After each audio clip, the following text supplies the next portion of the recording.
안녕하세요 여러분. 친절한 무역실무 무역실무 강사 김용수입니다. 이번 시간에는 인보이스의 용도 및 작성 방법에 대해서 배워보도록 하겠습니다. 인보이스는 무역에서 가장 많이 쓰이는 서류 중에 하나입니다.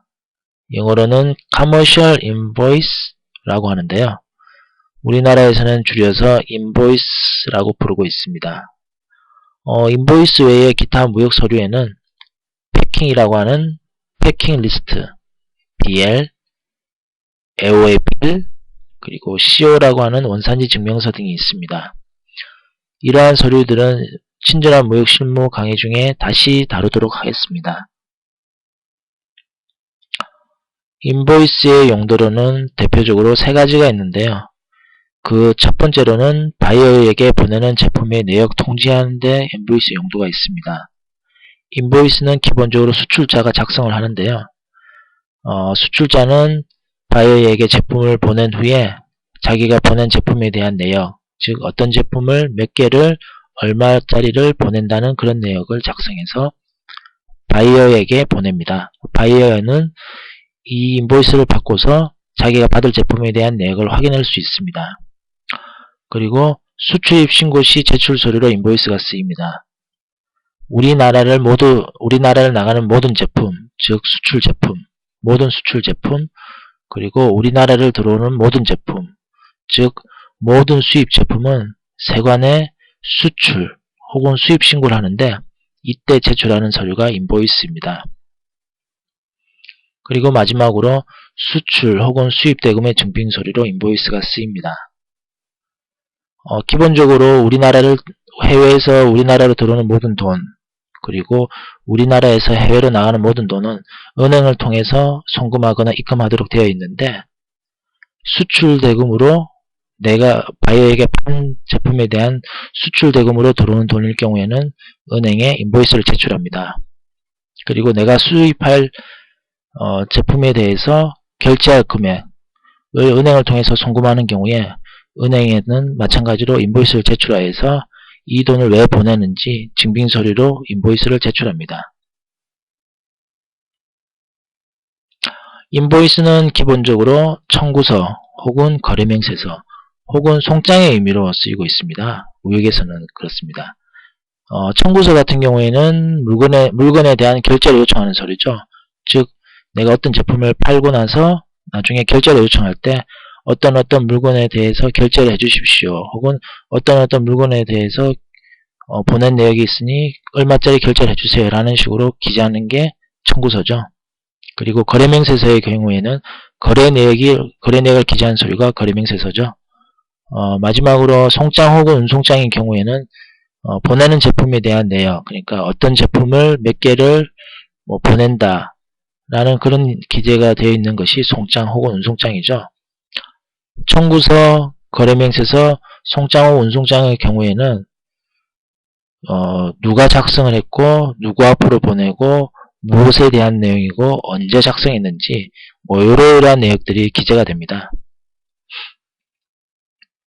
인보이스도 앞서의 거래명세서나 청구서와 비슷하게 작성되는 내용들이 있는데요.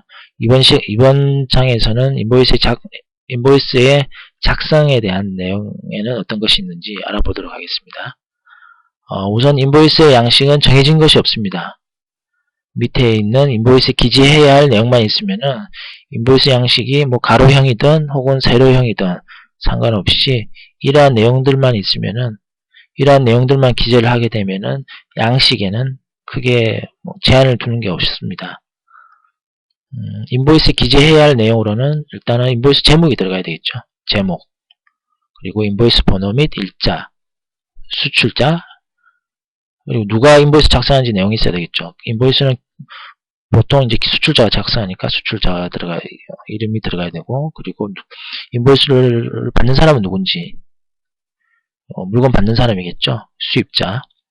그 다음에 수출자의 이름 연락처가 필요하고, 수입자의 이름 연락처, 주소 등이 필요하고요. 그리고 세분. 그리고 인보이스에는 제품 내역이 들어가야 되니까 수출 제품에 대한 내역이 들어가고요. 그리고 단가.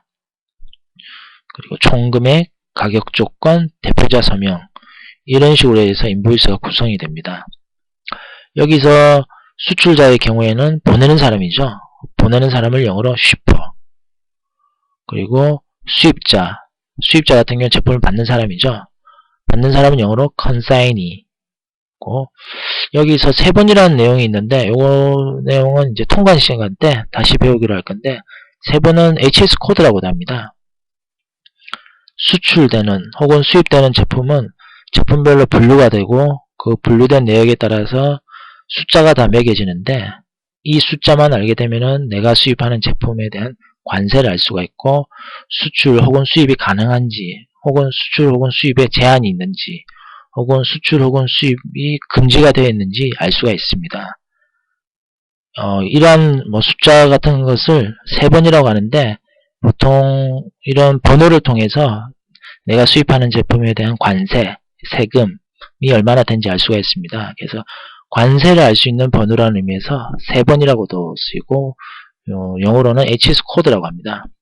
그리고 수출 제품 내역은 description이라고 하고 여기서 가격 조건이라는 것이 있는데 이것은 그 수출 제품 대금 외에 추가로 발생하는 비용을 누가 부담할지에 대해서 약어 짧게 기재된 축약된 언어로 표시가 되는데 무역에서 대표적으로 많이 쓰이는 약어 중에 하나가 프라이스 텀즈인데 프라이스 텀즈는 인코텀즈라고도 합니다. 이 자세한 내용은 나중에 친절한 무역 실무 인코텀즈 시간에 다시 다루도록 하겠습니다. 그리고 대표자 서명이 들어감으로써 인보이스 기재해야 할 내용이 다 들어가게 되는 것입니다. 이것이 커머셜 인보이스 작성에 대한 예시인데요. 앞서 말씀드렸던 쉬퍼가 들어가죠. 보내는 사람, 수출자. 거기에는 우림 인더스트리즈라고 수출자 이름, 주소, 구로 툴즈 인더스트리, 구로동, 구로구, 서울코리아가 되어 있죠. 주소고, 폰, 팩스 해가지고 전화번호, 팩스 번호가 들어가고요. 그리고 컨사인이라고 해서 받는 사람, 쉬퍼는 보내는 사람, 컨사인은 받는 사람이죠. 받는 사람은 멜론 인더스트리즈라고 하는 업체고 뉴델리 인도에 있는 업체고 전화번호가 있고 팩스 번호가 있습니다. 그리고 출항은 어디서 출발하냐면은 수렴으로 해서 부산, 한국 부산에서 출발하고요. 이게 아마도 배로 가기 때문에 부산항이 기재된 것 같습니다. 그리고 투웨가 도착지는 뉴델리로 되어 있습니다. 인도 뉴델리죠. 그리고 인보이스 번호하고 날짜가 있죠. 이 인보이스가 작성된 날짜는 3월 25일이고 인보이스 번호는 2013 쭉 이렇게 되어 있죠. 그리고 HS 코드가 기재되어 있고요. 여기는 821410에 1000번으로 되어 있는데 이 번호가만 알게 되면은 수출되는 이 제품에 대한 관세라든지 수출 제한 내역이라든지 기타 수출이나 혹은 수입 시에 주의해야 될 내역들이 다 찾아볼 수가 있습니다. 그리고 프라이스 텀즈라고 해서 FOB 부산 포트라고 되어 있는데 요거 같은 경우 인코 텀즈 시간 때 다시 배우긴 할 건데 이것의 의미는 그 수입지까지 운송료, 뉴델리까지 운송료는 여기 바이어가 부담한다는 그런 내용입니다. 그리고 디스크립션 있죠. 굿즈 디스크립션 하시든지 아니면 디스크립션 하시면 됩니다. 그래서 여기 MD200이라고 되어 있는데 이거는 모델명이죠. 모델명이고 그리고 제품 내역에 대한 설명이 있습니다.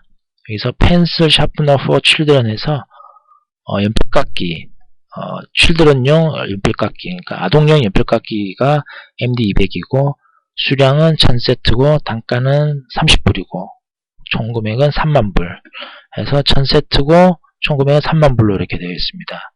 마지막으로 서명이 있고 이건 대표자 서명입니다. 대표자 서명 스캔해서 삽입하면 되고요.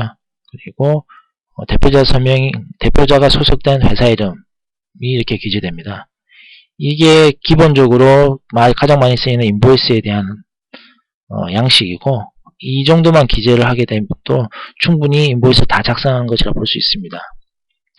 이번 시간에는 친절한 무역 실무 인보이스의 작성 방법에 대해서 배워보도록 했습니다. 감사합니다.